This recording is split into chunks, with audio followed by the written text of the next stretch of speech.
Hello বন্ধুরা, welcome to মিষ্টি দিয়া অফিসিয়াল। আজ তোমাদেরকে মাছ ধোয়া থেকে শুরু করে মাছ রান্না পর্যন্ত পুরো ভিডিওটা তোমাদেরকে দেখাবো। প্লিজ ভিডিওটা স্কিপ না করে পুরো ভিডিওটা দেখো সবাই, নিশ্চয়ই তোমাদের ভালো লাগবে। দেখো বন্ধুরা, এখানে মাছগুলো সব আঁশগুলো ছাড়িয়ে আমি ভালো করে ধুয়ে নিচ্ছি। বন্ধুরা, আমার সব মাছগুলোর আঁশ ছাড়িয়ে নেওয়া হয়ে গেছে।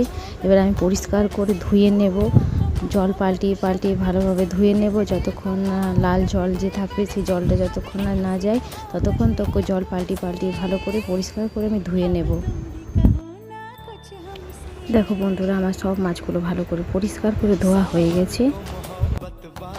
বন্ধুরা, আমি মাছগুলো আগেই নুন হলুদ মাখিয়ে রেখে দিয়েছিলাম। আর আমি উনুনে রান্না করছি, তাই কড়াইয়ে তেল গরম হয়ে গেছিলো। তারপর মাছগুলো দিয়ে দিয়েছি, মাছগুলো ভাজা হচ্ছে। বন্ধুরা, তোমাদের মনে একটা প্রশ্ন থাকতে পারে যে এত বড় কড়াইয়ে রান্না হচ্ছে বা উনানে রান্না হচ্ছে। সেই জন্য বলে দিচ্ছি, আমি গ্রামে থাকি বন্ধুরা। আর আমাদের জয়েন্ট ফ্যামিলি, আমরা একদম মধ্যবিত্ত ফ্যামিলি থেকে বিলং করি। তাই আমাদের এখানে বড় কড়াই বা উনানে রান্না হচ্ছে।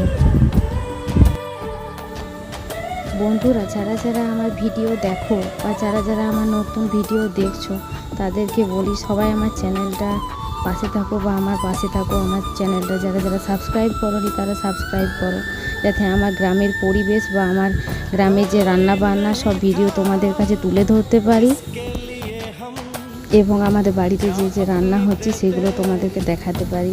সেই জন্য প্লিজ আমার চ্যানেলটাকে সাবস্ক্রাইব করো বন্ধুরা। বন্ধুরা, এখানে আমি আমার গল্প করতে এখানে আমার সব মাছগুলো ভাজা হয়ে গেছে। এবার আমি মাছগুলো রান্না করব, সেই দেখো তোমাদেরকে রান্নাটাও দেখাচ্ছি। বন্ধুরা, আমি এখানে মাছ ভাজার তেলটা দিয়ে মাছের ঝোল বানাবো, তাই এখানে 5 ফোড়ন দিয়েছি আর টমেটো কুচি দিয়েছি। আর আমাদের বাড়িতে আমি শিলে মশলা বেটে নিয়েছি। মশলার মধ্যে ছিল পেঁয়াজ, রসুন, আদা, লঙ্কা, সাদা সরষা আর ধনা, জিরা। এগুলো সব আমি শিলে বেটে নিয়েছি। আর এগুলো সব আমি এবারে মশলাগুলো ভেজে নিচ্ছি। শিলে কী কী মশলা বাটলাম সেগুলো তো বললাম। আর আমি এখানে হলুদ গুঁড়ো দেবো আর পরিমাণ মতো নুন দিয়ে দেবো।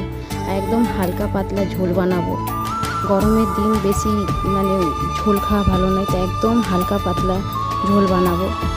আর দেখো বন্ধুরা, এখানে আমার মশলা ভাজাও হয়ে গেছে। আমি পরিমাণ মতো জল দিয়ে দিয়েছি, পরিমাণ মতো কি একবার অনেকটাই জল দিয়েছি। একদম পাতলা ঝোল নামাবো, তাই অনেকটাই জল দিয়ে দিয়েছি। আর পুরো ঝোলটা আমার ফুটে গেছে। এবার আমি মাছগুলো দিয়ে দেব। মাছগুলো দিয়ে একটু ফুটিয়ে নেব, তারপর আমি নামাবো। যখন আমি নামাবো তখন একটু আমি গরম মশলা আগের থেকে বেটে রেখেছি, সেই গরম মশলাটাও দিয়ে দেব। যদি আমার রান্নাটা ভালো লাগে তাহলে আমার চ্যানেলটা সাবস্ক্রাইব করো সবাই, আমার পাশে